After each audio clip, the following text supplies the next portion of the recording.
प्रिय शिक्षार्थियों, नमस्कार। आपने अपने विद्यालय की परीक्षा में अपनी उत्तर पुस्तिका में अपना विवरण अवश्य भरा होगा।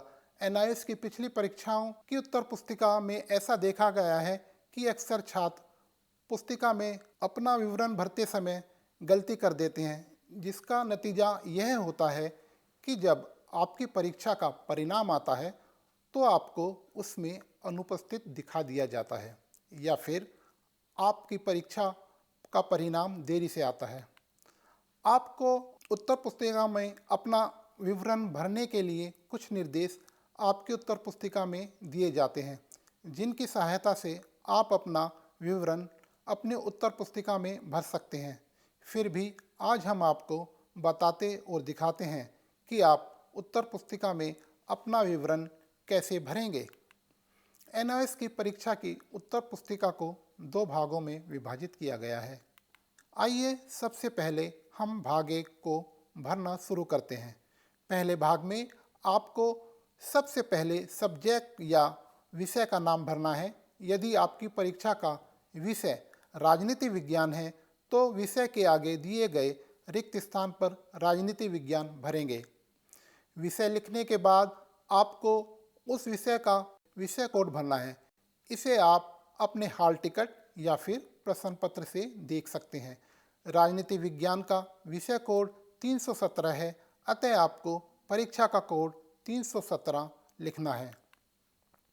विषय कोड भरने के बाद आपको रिक्त स्थान पर परीक्षा का दिन तथा परीक्षा की तिथि भरनी है। यदि आपकी परीक्षा का दिन सोमवार तथा तिथि 4 अप्रैल है तो आपको इसमें 4 अप्रैल भरना होगा, जैसा आपको स्क्रीन पर दिखाई दे रहा है। अब हम उत्तर की भाषा पर आते हैं। उत्तर की भाषा से तात्पर्य उस भाषा से है जिस भाषा में आप अपना उत्तर लिखना चाहते हैं। उस भाषा का नाम हिंदी या अंग्रेजी में लिखें। जैसे यदि आप तमिल में उत्तर देना चाहते हैं तो आप अपनी भाषा के नाम को तमिल भाषा के अतिरिक्त अंग्रेजी में अवश्य लिखें। अब हम उत्तर पुस्तिका पर प्रश्न पत्र का कोड लिखेंगे। यह कोड आप अपने प्रश्न पत्र से पढ़कर लिखें। उदाहरण के लिए आपके प्रश्न पत्र का कोड 56/OSS/1 है तो आप इसे कोड नंबर के नीचे वाले खाने में लिखेंगे। इसके पश्चात आप अपने प्रश्न पत्र का सेट नंबर या सेट कोड लिखेंगे।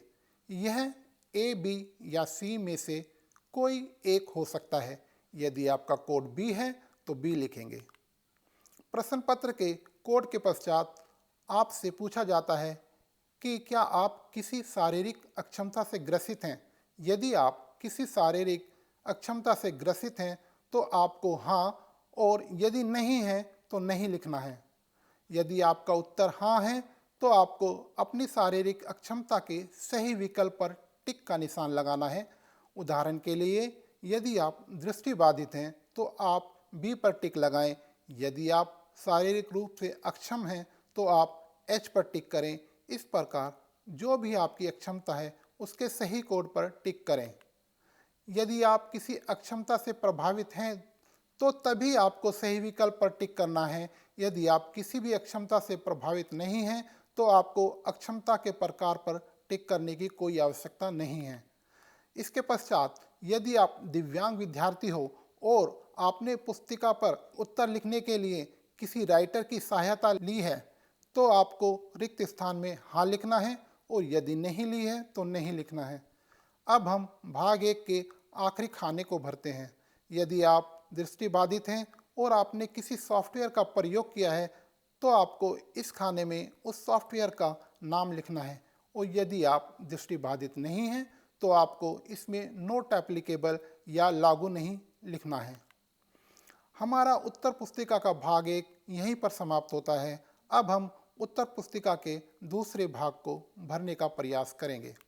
उत्तर पुस्तिका के दूसरे भाग में आपको स्पष्ट शब्दों में अपना नाम अंग्रेजी में लिखना है।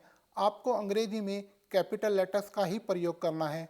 आपको अपने नाम का एक हिस्सा लिखने के बाद एक खाना खाली छोड़ना है। जैसे कि यदि आपका नाम मुकेश गुप्ता है तो आपको मुकेश के बाद एक खाना खाली छोड़ना है तथा उसके बाद गुप्ता लिखना है। यदि आपका नाम 22 अल्फ़ाबेट से ज़्यादा है तो आपको अपना नाम 22 अल्फ़ाबेट तक लिखकर छोड़ देना है। अपना नाम लिखने के बाद आपको अपने नाम के अल्फ़ाबेट के नीचे दिए गए संबंधित गोलों को गहरे निशान से भरना है। अपना नाम का विवरण भरने के पश्चात आपको अपनी नामांकन संख्या को भरना है। यह नामांकन संख्या आपके हॉल टिकट तथा परिचय पत्र दोनों पर अंकित होती है।